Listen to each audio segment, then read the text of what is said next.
Olá, sejam todos muito bem-vindos a mais uma live diária. Como de costume, se você estiver me vendo bem e me ouvindo bem, me avisem aí através dos comentários. E aí, pessoal, como vocês estão? Boa noite!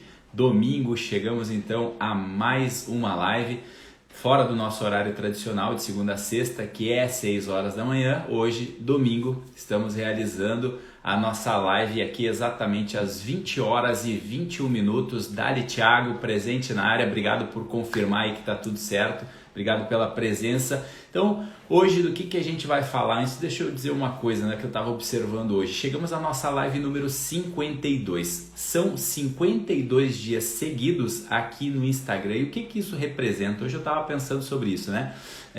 Se eu imaginando assim, se as minhas lives, ao invés de serem diárias, tivessem sido semanais, como a grande maioria das pessoas costumam fazer, lives semanais, 52 lives dá exatamente o número de semanas que se tem no ano, né? Então é óbvio que isso não tem grandes importâncias, mas para mim, como uma referência, olhar para esse número hoje 52, se eu tivesse fazendo lives semanais, esse número de lives estaria correspondendo a um ano inteiro de live. Então, para mim, é motivo de grande orgulho chegar a esse número, principalmente porque de todas as 52 lives que eu fiz, todas elas eu falei de temas diferentes. Temas que conversam entre si, temas que têm uma conexão, mas eu nunca repeti o tema desde a primeira live que eu fiz. Então, para mim, é um motivo de grande orgulho, porque isso aqui tudo é fruto de muitos anos de estudo, de muitos anos de prática. Então, chegamos à nossa live número 52 e sem mais delongas, vamos falar sobre o que iremos tratar hoje. Eu coloquei ali como título da live o seguinte: qual a história que você está contando? Não deu espaço para colocar tudo no título, porque eu iria concluir da seguinte forma: qual é a história que você está contando da sua história? Esse que ia ser o complemento da frase, mas não coube. Ora, por que eu estou falando disso? Porque, de um certo modo, se a gente for parar para pensar, no limite, a substância da vida humana ela é narrativa. O que eu estou querendo dizer com isso? Quando eu falo de substância, eu estou falando da matéria do que ela é feita, né? A vida ela tem uma certa causa material, né? Aquilo de que ela é feita, aquilo de que ela subsiste. E de certa forma, se a gente for olhar para a nossa vida, o que está como base, o que traz a base da nossa vida, que dá essa substância a ela, é a história que a gente está contando dela. Seja de um passado que já foi, ou seja de um futuro que vai vir, ou seja aquela minha instalação na realidade, a minha instalação na verdade, no hoje, no presente. O tempo todo a gente está contando histórias, seja verbalmente ou seja dentro da nossa cabeça, através dos nossos pensamentos, através da nossa mentalidade.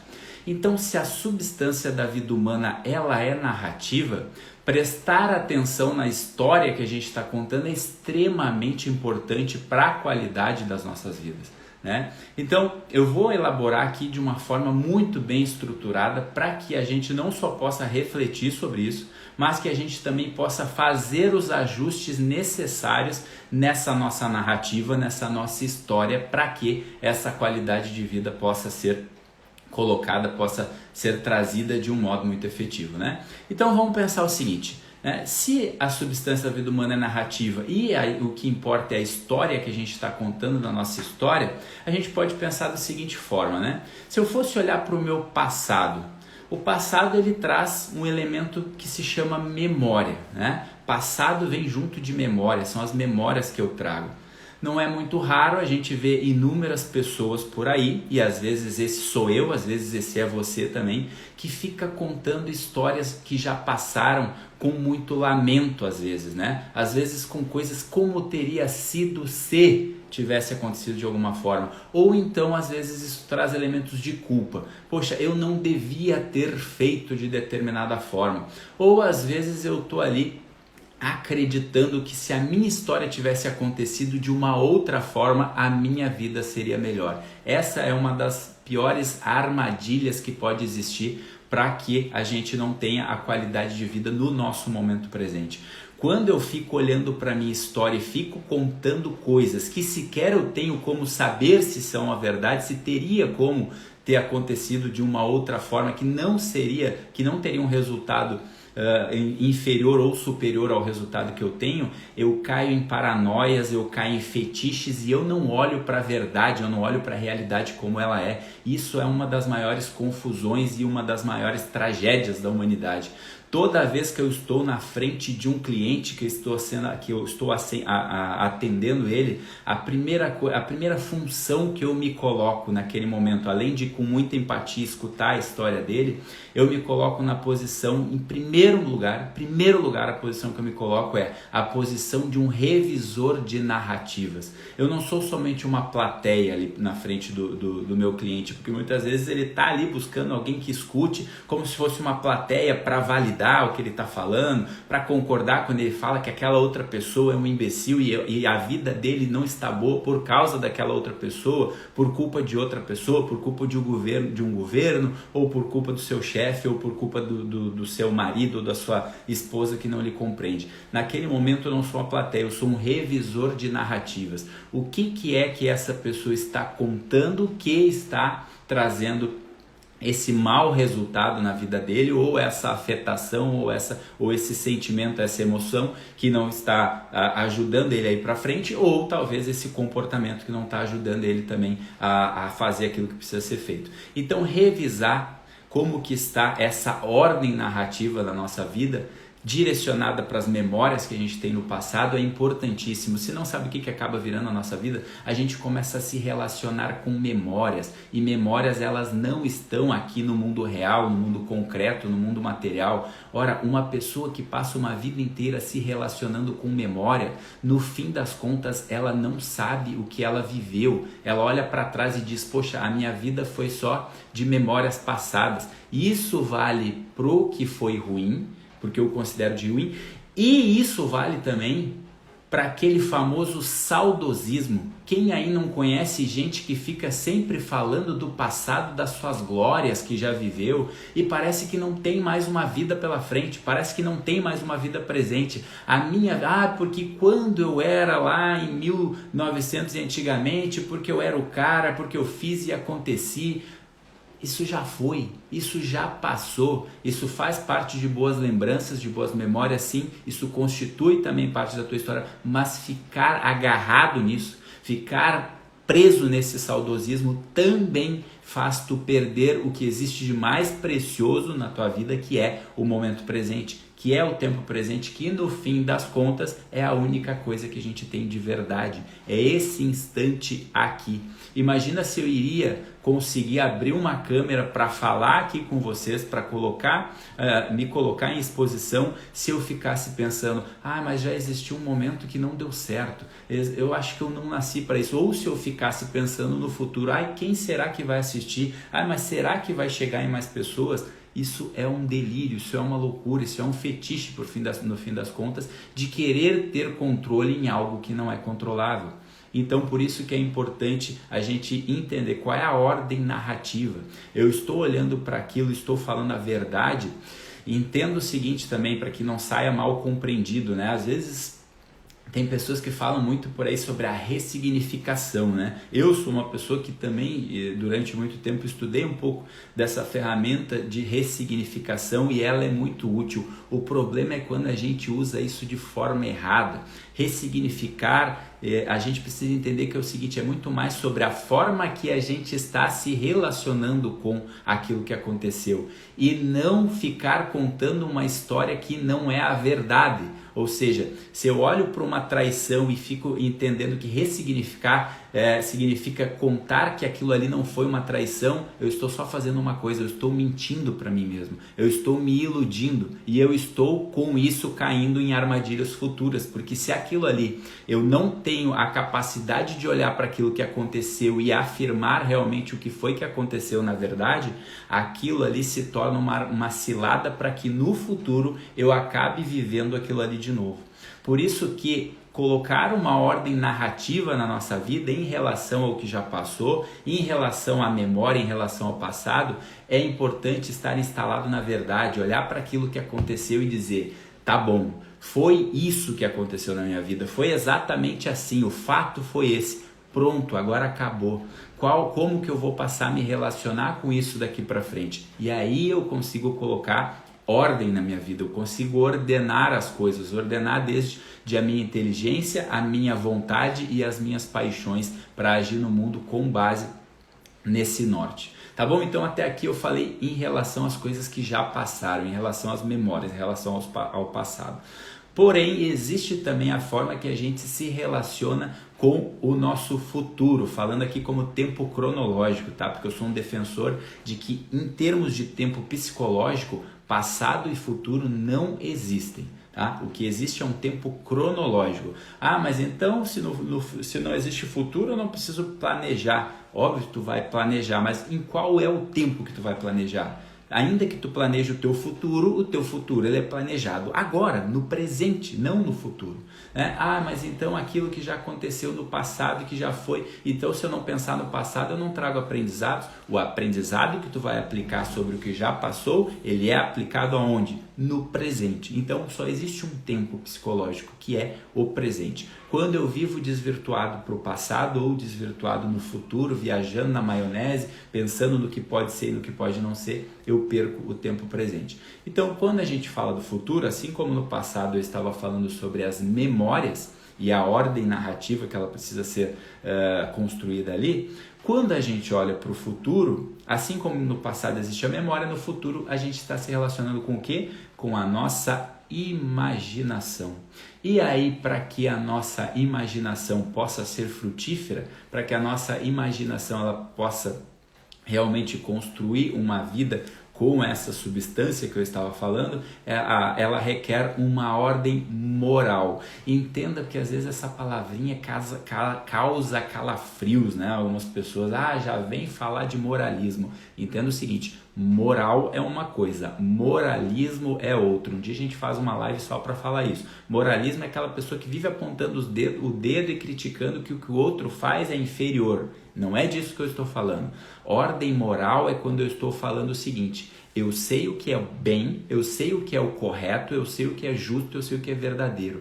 O meu futuro está apontando para isso? Ou o que eu estou querendo viver é algo que vai me causar mal ou vai causar mal para outras pessoas? Quando eu olho para o meu futuro, essa ordem moral ela tem que apontar para a seguinte pergunta: o que eu estou projetando? É algo honesto ou é algo desonesto? É algo que é bom ou é algo que é mal? É algo que é justo ou é algo que é injusto? Quando eu olho para o meu futuro, essa imaginação ela precisa estar com essa ordem moral, para que eu não fique viajando, para que eu não fique fantasiando muitas vezes coisas que não são. E para isso existe uma percepção que a gente precisa ter aqui, para que tudo isso fique muito bem ajustado, tá? Quando eu falo sobre narrativa, né, eu estou falando, quando a gente muda a nossa narrativa, a gente está de certa forma mudando a nossa percepção. Eu estou sempre falando aqui o tempo todo, né? A percepção ela vem antes de qualquer coisa. Quando eu preciso primeiro mudar os meus paradigmas, mudar a forma que eu estou percebendo algo para mudar os meus resultados, para mudar as minhas ações no mundo. Tem pessoas que saem por aí pregando isso, tem poder quem age, né? Vamos agir, né? Que a importância está na ação. A ação ela tem sim a sua importância, mas eu vou repetir isso aqui muitas vezes. Sair agindo de qualquer forma por aí pode não ser efetivo. Primeiro eu preciso olhar para o que eu estou percebendo, quais são os meus paradigmas, aquilo que eu de fato acredito. Isso eu preciso estar ajustado com as minhas ações. Isso precisa estar ajustado com a minha forma de agir. Porque não adianta eu querer sair na força da vontade agindo se eu acredito em outras coisas. Se eu não estou percebendo coisas que estão além para aquilo que eu já vi até aqui. Mesmas ações, mesmos resultados. Ações diferentes sem acreditar em algo diferente vai voltar daqui a pouco para os mesmos resultados. Vai ser uma ação inefetiva, fraquinha no fim das contas. Então por isso eu preciso... Para eu mudar essa minha percepção, eu preciso mudar a minha narrativa. Eu preciso mudar a história que eu estou contando daquela história. Então vamos pegar um exemplo bem prático, né? Imagine uma mulher que acredita que homem não presta, tá? Ela tem essa crença central. E para as mulheres não ficarem chateadas comigo, vamos imaginar um homem que pensa que toda mulher é interesseira, né? Uma crença, né? Cada um desses dois tem essa percepção. Mas eles no fundo, dentro dos seus coraçõezinhos, eles desejam viver um grande amor, eles desejam construir uma família. Então imagina se eles saem por aí conhecendo pessoas. A mulher vai conhecer os caras, né? Os caras vão conhecer ali as mulheres, ou às vezes isso vale também para o relacionamento homossexual, né? E se eu acredito que as pessoas que eu já me relacionei, nenhuma presta, vale também para isso. Então eu penso que eu tenho essa premissa, eu tenho essa percepção de que homem não presta, de que mulher é interesseira. E aí eu vou agir no mundo querendo aquele resultado. Vai dar certo? É óbvio que não, porque a minha ação ela vai ser fraca, porque eu vou estar sempre pensando naquilo. Eu vou me aproximar, mas até ali, porque eu já sei que não vai dar certo. Por isso que eu falo, primeiro eu preciso mudar minha percepção. E para que essa percepção possa ser mudada, eu preciso mudar o quê? A minha narrativa, a história que eu estou contando sobre aquela percepção. Então eu passo a contar uma outra história. Não, talvez uma boa parte dos homens realmente não prestam, mas existem muitos homens no mundo por aí que são íntegros e que têm caráter. Não, talvez realmente boa parte das mulheres são interesseiras, mas com certeza deve existir por aí mulheres que estão focadas em outras coisas. Dessa forma eu mudo minha percepção, eu mudo as minhas ações e eu mudo os meus resultados. Entende por quê? É tão importante a gente olhar para a nossa narrativa. Essa nossa narrativa, quando ela está errada, normalmente ela traz um desajuste entre os meus meios de ação e as minhas possibilidades de agir. Né? Se essas duas coisas estão desajustadas, a minha narrativa ela não vai ser efetiva. Então imagina que agora, entrei numas e aí eu estou no meu trabalho, no meu emprego ali que sustenta a minha família, que traz comida para cima da mesa, aí eu olhei lá um palestrante motivacional lá, né? Você tem que viver daquilo que você ama, você tem que viver da sua paixão, você tem que ter tempo livre. Aí entrei numas amanhã e vou resolver vender coco na praia. Agora eu vou entrar nessa good vibes, vou vender coco na praia porque é isso que vai me fazer feliz. Aí eu olho, eu até tenho de repente os meios de ação, eu sou uma pessoa que sou um bom vendedor, mas eu não moro na praia, então como é que eu vou vender? Onde é que está a minha possibilidade de agir aqui? Né? Eu não tenho como me mudar para a praia agora, porque sequer eu vou ter uma situação financeira para conseguir fazer isso, então a minha possibilidade de agir ela está desajustada com o meu meio de ação. Do contrário, também é verdade. Às vezes eu posso ter a possibilidade de agir, de repente eu moro na praia, só que eu não sei vender, eu não tenho os meios de ação. Eu sequer sei vender uma bala, sequer sei vender uma ideia para uma pessoa. Como é que eu vou conseguir do dia para a noite amanhã vender coco na praia? Mas se isso for planejado, aí é outra história. Mas eu estou falando do sujeito irresponsável, que atira tudo para cima, vamos queimar os navios, que é assim mesmo, né? Um monte de irresponsabilidade que às vezes é fomentada por aí. Não, os meus meios de ação, eles precisam estar ordenados com as minhas possibilidades de agir. Pior ainda é quando eu não tenho nem os meios de ação, nem as possibilidades de agir. Quando eu não sei nem vender e nem moro na praia. Aí ferrou, aí é aquele cara iludido mesmo. Agora, quando eu tenho os meios de ação e quando eu tenho as possibilidades de agir, aí a minha narrativa está ajustada.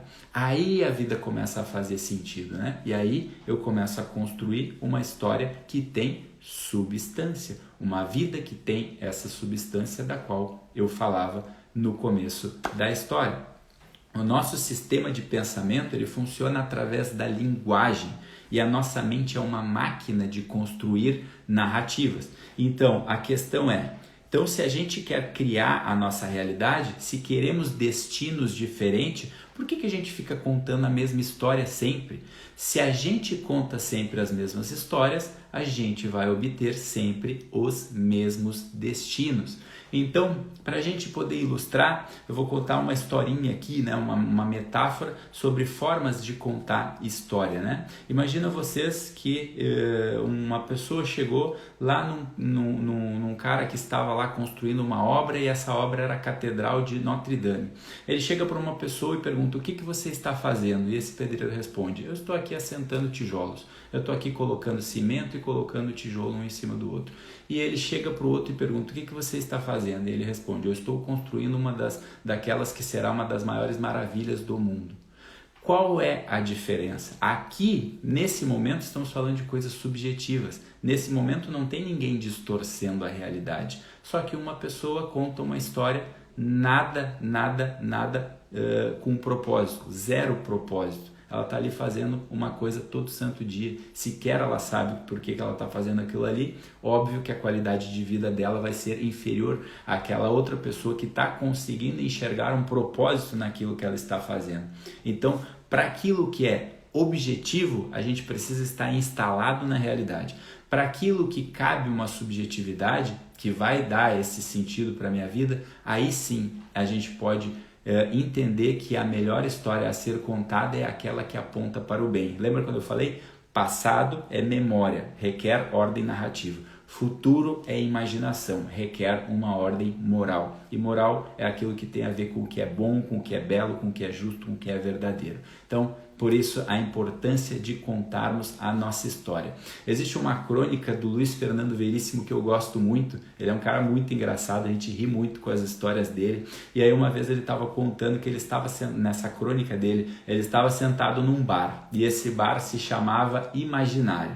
Aí ele sentou, quando ele viu, tinha muitas pessoas à sua volta. E essas pessoas tinham praticamente a mesma idade que ele. E aí ele estava ali se lamentando. Poxa vida, se eu tivesse aquela vez feito o teste para jogar no Botafogo, eu podia ter sido um bom goleiro, né? Poxa, talvez a minha vida seria diferente. Talvez eu teria conquistado o mundo. Quem sabe eu teria chegado à seleção brasileira. E aí o cara que estava do lado dele, do lado direito dele, olhou para ele. Realmente, tu teria chegado à seleção brasileira. Tu teria sido convocado. Só que aconteceu um problema, teve um jogo importante numa final de Copa do Mundo que era para tu ter saído do gol e tu não saiu. E aí tu tomou um frango que comprometeu tua carreira. Depois tu não conseguiu mais lugar para jogar em lugar nenhum, tu acabou virando um propagandista. E aí o Luiz Fernando Veríssimo disse para ele: mas como que tu sabe de tudo isso? Aí ele falou: eu sou você se tivesse passado no teste do Botafogo. Aí ele pensou: meu Deus, eu tô alucinado. Poxa, mas se eu pelo menos fosse o cara que passou no teste do Botafogo, mas ao invés de ficar no gol, eu tivesse saído no gol. Aí olhou para a esquerda, o cara que estava do lado esquerdo dele falou: realmente, se você tivesse saído do gol, talvez você tivesse defendido aquela bola. Só que daí o problema é que você bateu com a cabeça bem nos pés do outro atacante, acabou ali se machucando, não pôde mais jogar futebol e se encostou pelo INSS e ganhava um salário mínimo por mês. E ele pensou: como é que tu sabe disso? Ele falou: eu sou tu que saiu do gol. Aí ele ficou pensando: poxa, mas então a minha história não tá tão ruim, né? Porque de um lado eu tenho uma história que é pior que a minha, do meu lado esquerdo eu tenho uma história que é melhor que a minha. E aí ele começou: e se eu tivesse sido o cara que saiu do gol e que conseguiu defender e não bateu a cabeça nos pés do atacante? Aí daqui a pouco surgiu mais uma outra pessoa e falou: mas aí teria um problema, porque daí você conseguiu realmente defender aquela bola, o Brasil foi campeão e você foi jogar na França. Só que daí lembra aquele voo da Varig que acabou caindo? Você tinha 28 anos de idade e o voo acabou caindo e você estava dentro. Como que você sabe disso? Eu sou você se tivesse defendido aquela bola. Ou seja, em todas as ocasiões que ele estava ali observando, qualquer uma daqueles destinos que ele tanto sonhava, ele teria tido uma vida mais infeliz do que essa que ele estava considerando infeliz até o momento. Então, é óbvio que é uma crônica, uma história, né, de metáforas ou analogias, a gente tira os aprendizados que tiver que tirar, que cabe um pouco na vida de cada um, mas eu queria fechar com essa historinha para que a gente possa realmente refletir. Qual é a história que a gente está contando na nossa história do passado? Qual é a história que a gente está contando do nosso possível futuro?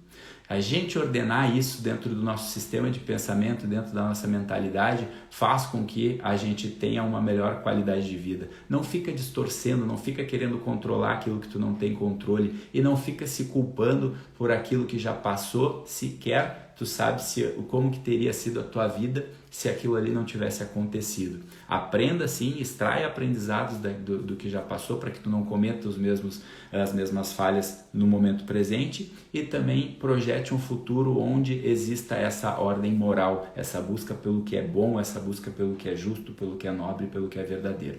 Dessa forma a gente consegue construir, aumenta uma possibilidade de a gente construir uma vida com uma verdadeira substância. Afinal, a substância da vida humana, ela é narrativa. Fecho com isso. Qual é a história que você está contando da sua história? E com isso a gente fecha a nossa live número 52. Agradeço a presença de todos, um excelente final de domingo aqui. Obrigado Giza Machado, obrigado grande DJ Mau Mau, Lise, grande Geles, Beth, Lucão, meu amigão, grande Dani Claus, grande Thiago Ferraz. Muito obrigado pela presença de todos. Compartilhe essa live com mais pessoas, né? O bem é difusivo, levem esse bem adiante se vocês acreditam que essa live foi boa, se foi um conteúdo que pode ser útil na vida de outras pessoas também, compartilhem com mais pessoas. E amanhã, se Deus quiser, estaremos aqui no nosso horário tradicional de segunda a sexta, 6 horas da manhã, para a nossa live número 53. Tá bom, pessoal? Fiquem com Deus, um bom restante de domingo e é isso. Um grande abraço. Tchau, tchau.